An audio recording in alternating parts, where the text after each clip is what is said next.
మహాగణాధిపతయే నమః. ఓం గురుభ్యో నమః. ఓం శ్రీమాత్రే నమః. అరుణాం కరుణాతరంగితాక్షీం ధృతపాశాంకుశపుష్పబాణచాపాం అనిమాదిభిరావృతాం మయూకైః అహమిత్యేవ విభావయే భవానీం. శ్రీమాత్రే నమః.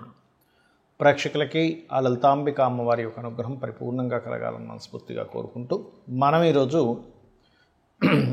చేస్తున్నటువంటి ఈ కుజ మార్పు వల్ల ఎటువంటి ఫలితాలు ద్వాదశ లగ్నాల వారికి లేదా ద్వాదశ రాసుల వారికి జరుగుతాయనే విషయం మనం తెలుసుకుందాం. అందులో కొంత మంచి ఉంటుంది, కొంత జాగ్రత్త ఉంటుంది. ఈ కుజుడు కరెక్ట్గా ఈ యొక్క జూలై 28వ తేదీ నుంచి 45 నుంచి 50 రోజుల పాటు కన్యా రాశిలో ఉంటాడు. కాబట్టి ఈ రాశిలో కుజుడు యొక్క సంచారం అది అతనికి శత్రురాశి. ఇలా శత్రురాశిలో ఉన్నప్పుడు ద్వాదశ లగ్నాల వారికి అద్భుతమైన యోగము ఉంటుంది, జాగ్రత్త ఉంటుంది. అయితే ఈ విషయాలు చెప్తుంది నేనైనప్పటికీ కూడా చెప్పిస్తుంది సాక్షాత్ లలిత అమ్మవారిగా భావిస్తూ ఒక్కొక్క లగ్నం గురించి మనం తెలుసుకుందాం. వృశ్చిక లగ్నము, వృశ్చిక రాశి. ఇంతకాలము మీకు వృశ్చికం వారికి అంటేనే పట్టుదల ఎక్కువగా ఉంటుంది. ఎంతసేపు అయినా సరే ఏ పనైనా సరే నిర్వీర్యామంగా చేయగలుగుతారు. ఆ స్ట్రెంత్ అనేటువంటిది ఉంటుంది. ఆ స్ట్రెంత్ కారకుడైన కుజుడు మీ లగ్నానికి లగ్న షష్టమాధిపతి అయినటువంటి కుజుడు ఏకాదశ స్థానంలో ఉంటున్నాడు. ఏకాదశ స్థానం మంచిదే కదండి, ఖచ్చితంగా మంచిది, అందులో ఎటువంటి సందేహం లేదు. పాపగ్రహాలకి దశమము మంచిదే, ఏకాదశం మంచిదే. కాకపోతే ఇక్కడ మీకు ఇంతకాలము ఎప్పుడైతే 10వ స్థానంలో కుజుడు కేతు ఉన్నారో ఇది కొంచెం ఉద్యోగ విషయంలో హైకు ఇస్తూ ఓ పక్క ఆటంకాలు ఇచ్చింది, గొడవలు ఇచ్చింది. మరి 11లో వస్తున్నప్పుడు ఏమవుతుంది అంటే ఇక్కడ చేసేటువంటి వ్యాపార సంబంధించిన విషయంలో సక్సెస్ ఇస్తూ కొద్దిగా వ్యాపార విషయాల్లో కొన్ని గొడవలను కూడా ఇస్తుంది. ఎందుకంటే ఇక్కడ ఉన్నటువంటి కుజుడు బుధరాశుల్లో ఉన్నాడు, శత్రుక్షేత్రంలో ఉన్నాడు అనే విషయాన్ని మనం గుర్తుపెట్టుకోవాలి. కాబట్టి ఈ లాభ సంబంధించిన మనకి చూడండి, ఒకసారి పార్ట్నర్స్తో కానీ మన కిందని పనిచేసే వాళ్ళని పెట్టినప్పుడు కానీ రావాల్సిన లాభాలు రాకుండా చూస్తేనేమో బిజినెస్ ఉంటూ ఉంటుంది, ఏంటి రావాల్సిన లాభాలు ఏం చూపించట్లేదు అనేటువంటి ఘర్షణ నడుస్తూ ఉంటుంది. అలాగే మరొక విషయం ఏంటంటే పంచమ స్థానాధిపతి, పంచమంలో ఉండేటువంటి గ్రహాలు పంచమం ఎలా ఉంది, ఎందుకంటే పంచమాధిపతి వెళ్ళి అక్కడ గురువు శుక్రుడితో కలిసి ఉంటూ గురువు పంచమంలో ఉంటున్నాడు. అలా ఎప్పుడైతే ఈ పంచమాధిపతి గురువు ఈయన కుజుడు లాభస్థానంలో 2 దిశరాశుల్లో ఉంటూ పంచమంలో వక్రించిన శని ఎప్పుడైతే ఉన్నాడో ఇది కొంతవరకు రాజకీయ నాయకులకి మంచిదే, అందులో ఎటువంటి సందేహం లేదు. రాజకీయంగా మీరు చేసేటువంటి ప్లానింగ్ ఖచ్చితంగా బాగుంటుంది. ఎందుకంటే ఈ కుజుడు ప్రధానంగా మారిన తర్వాత రవి నక్షత్రంలో సంచరిస్తాడు, గుర్తుపెట్టుకోండి. రవి నక్షత్రము, చంద్ర నక్షత్రము, కుజ నక్షత్రము అంటే ఈ లగ్నానికి శుభులైనటువంటి నక్షత్రాల్లోనే సంచరిస్తుంటాడు. కాబట్టి సంతానం కోసం చేసే ప్రయత్నం కొంతవరకు ఫలిస్తుంది. కాకపోతే ఎంతైనా సరే ఈ శని వక్రించున్నందుకు కొన్ని విషయాలు మిస్క్యారేజ్ అవ్వడము, మిస్క్యారేజ్ అయిన తర్వాత ఫలించడం ఇటువంటివి ఇస్తూ ఉంటాడు.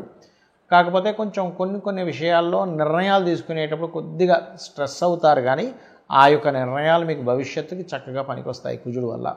ఇక మీరు చేయవలసినటువంటి దేవతారాధన, దక్షిణామూర్తి ఆరాధన, కాలభైరవ అష్టకము, ఆంజనేయ స్వామి యొక్క స్తోత్ర పఠనం చేయండి. నవగ్రహాల్లో ప్రధానంగా కుజ శని గ్రహాల దగ్గర దీపారాధన చేయండి. గోవులకి క్యారెట్స్ బెల్లము తినిపించండి. అన్ని విధాలా మీకు బాగుంటుంది. అయితే మరి ఈ కుజుడు కన్యారాశిలో సంచరించేటప్పుడు ఎటువంటి ఫలితాలు ఉంటాయి? ముఖ్యంగా ఇది సైన్యము పైన ఉంటుంది, బాగా గుర్తుపెట్టుకోండి. అంటే మన ఆర్మీ ఏదైతే ఉంటుందో, నేవీ ఏదైతే ఉంటుందో, అదేవిధంగా ఎయిర్ ఫోర్స్ డిపార్ట్మెంట్ ఏదైతే ఉంటుందో వారి విషయంలో, లేదా సెక్యూరిటీ రిలేటెడ్ డిపార్ట్మెంట్ రిలేటెడ్ అటువంటి వారికి కాస్త ఛాలెంజింగ్గా ఉండేటువంటివి, సడన్గా వాళ్ళ మీద ఏదైనా అటాక్స్ జరగడము, లేనట్లయితే వాళ్ళు బాగా తిరుగుబాటు చేయడము, అంటే ఆర్మీ, పోలీసు ఏదైనా ఈ వెపన్స్ పట్టుకొని అటాక్ చేసేటువంటి వారివి ఇలాంటి సంఘటనలు ఎక్కువగా ఉంటాయి మన యొక్క ఈ కుజుడు కన్యారాశిలో సంచరిస్తుండడం వల్ల.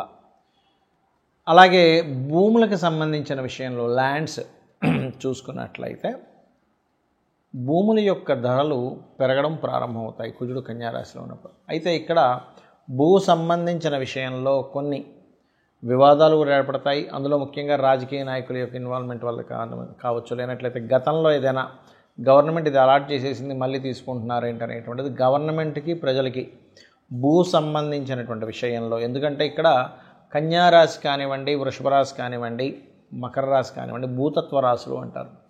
అందులో ఆ భూతత్వ రాశుల్లో ముఖ్యంగా రవికి కన్యారాశి మంచిదే, అందులో ఎటువంటి సందేహం లేదు.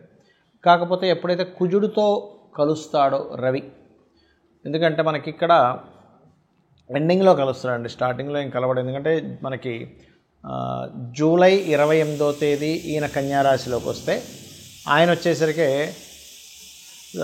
ఆగస్ట్ ఆల్మోస్ట్ సెప్టెంబర్ ఆ టైంలో వస్తాడు. సెప్టెంబర్ 17, 16, 17 ఆ టైంలో రావడం జరుగుతుంది. కాబట్టి ఏంటంటే ఈ సమయంలో సెప్టెంబర్ ఆఖరి సమయంలో మాత్రం కాస్త ఈ గవర్నమెంట్ ఈ భూములకు సంబంధించిన విషయంలో కొన్ని ఘర్షణ యోగాలు ఇవ్వనున్నాడు అక్కడ. మరి ఈ కుజుడికి కొంతమంది కుజ సంబంధించిన విషయంలో కొన్ని రాంగ్ కాన్సెప్ట్స్ ఉన్నాయి. ఏమిటవి అంటే లగ్నం నుంచి, అది కూడా మీ లగ్నానికి శుభుడైతే ఎటువంటి కుజదోషం లేదు, పాపి అయి పాపగ్రహాలతో కలిసి ఉంటే మాత్రమే కుజదోషం. చాలామంది తెలియక దీన్ని లగ్నం నుంచి, రవి నుంచి, అదేవిధంగా చంద్రుడి నుంచి, శుక్రుడి నుంచి కూడా చూసేసుకుంటుంటారు. అలా చూడకూడదు కుజదోషాన్ని, కేవలం లగ్నం నుంచే చూసుకోవాలి.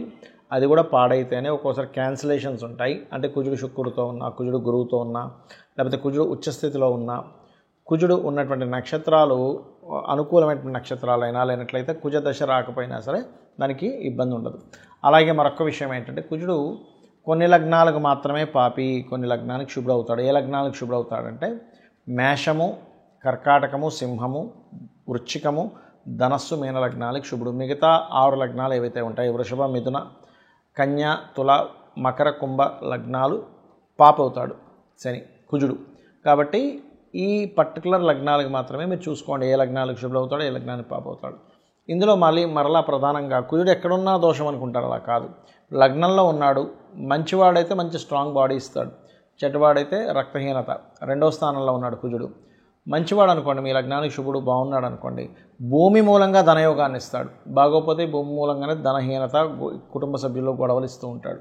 3వ స్థానంలో ఉన్నాడు, పరాక్రమ యోగం బాగుంటే, బాగోపోతే మీరు ఏం మాట్లాడినా గొడవలు అవుతూ ఉంటాయి. 4వ స్థానంలో బాగుంటే భూములు అద్భుతంగా సంపాదిస్తారు, కానీ బాగోపోతే భూములు పోగొట్టుకోవడం జరుగుతూ ఉంటుంది, భూములు ఎవరైనా కబ్జా చేయడం జరుగుతుంటుంది. అంటే ఇక్కడ ఏంటి, కుజుడు బాగున్నాడా బాగోలేడా, పాపి శుభుడు ఒక ఎత్తు అయితే బాగున్నాడా బాగోలేడా అనేటువంటి దాన్ని చూసుకోవాలి. పంచమంలో ఉంటే సంతానం వల్లే వీళ్ళకి భూములు రావడం, సంతానం చాలా స్ట్రాంగ్గా ఉండడం జరుగుతుంది. అదే పంచమం పాడైతే అబాషన్స్, మిస్క్యారేజ్ జరుగుతూ ఉంటాయి. 6లో ఉంటే శత్రువుపై జయం ఉంటుంది. అదే 6లో ఉండి పాడైతే మాత్రం శత్రువులు ఎక్కువ అవుతూ ఉంటారు. 7వ స్థానంలో ఉంటే మాత్రమే వివాహ సంబంధించిన విషయం మీద, జీవిత భాగస్వామి యొక్క ప్రవర్తన మీద కోపంగా ఉండడం, ఇట్లాంటివి జరుగుతూ ఉంటాయి.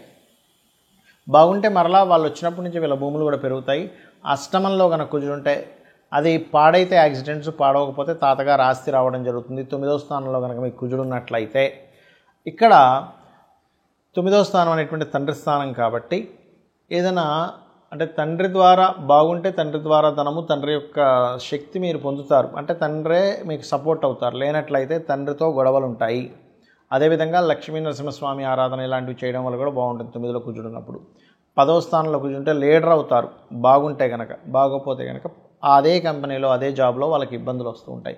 11లో ఉంటే రియల్ ఎస్టేట్, భూములు, మిషనరీస్ వల్ల లాభాలు ఉంటాయి. బాగోపోతే వాటికి రావాల్సిన లాభాలు ఆగిపోతూ ఉంటాయి. ఇప్పుడు 12వ స్థానంలో కుజుడు ఉంటాయి, వివాహ జీవితం తర్వాత గొడవలు ఉంటూ ఉంటాయి. అలాగే ఇన్వెస్ట్మెంట్ చేసేటప్పుడు కాస్త చూసుకొని చేయాలి. బాగుంటే భూమి మీద ఇన్వెస్ట్మెంట్ చేయడం వల్ల కోట్లకు కలిసి వస్తుంది, బాగోపోతే ఆ ఇన్వెస్ట్మెంట్ స్ట్రక్ అవుతాయి. కాబట్టి ఇక్కడ ఏంటి మీరు చూసుకోవాల్సింది, అసలు మీ లగ్నానికి కుజుడు శుభుడా కాదా, పాయింట్ నెంబర్ 1.